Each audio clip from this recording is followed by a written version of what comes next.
In tournaments, most of the money is up top, so when you do make the final table, it's more important than ever that you play your best. I am Dominik Nitsche and here are 5 simple tips that will help you on your next final table. Tip number 1, you need to know everyone's stack size and the payout structure.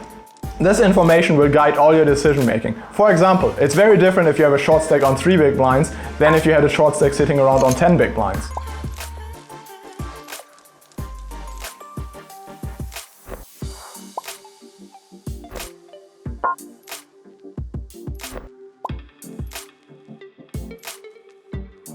And also large pay jumps will mean that certain opponents are gonna have to play a lot tighter. Because your decisions at final tables are so important, it's crucial to have as much information as possible. If you wanna learn more about this kind of stuff, I'd highly recommend googling the term ICM. It's gonna teach you a lot more about final table strategy. Tip number 2, see fewer flops from the big blind. Well, you usually want to see a lot of flops from the big blind. That is simply not true at a final table. At a final table, it's usually best to save your chips and get out early. This is especially true if you're covered by the player raising.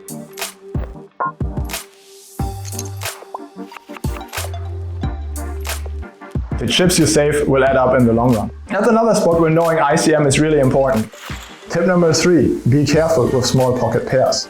Due to the nature of final tables, going all in with small pocket pairs is usually a bad idea. At final tables, players are much less likely to call you with just high cards, so when you do get called, it's usually by a higher pair, which means trouble for your small pair. The best way to play small pocket pairs at final tables is simply to set mine.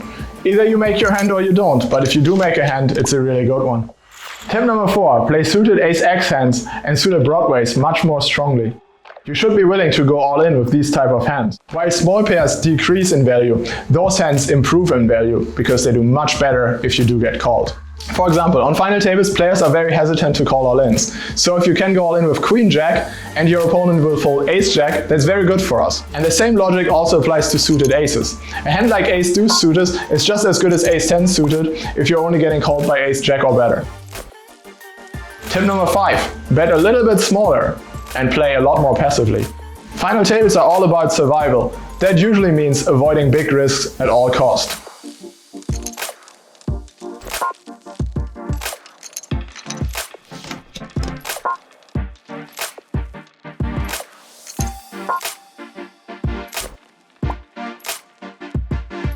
Since final tables are all about survival, saving every chip matters.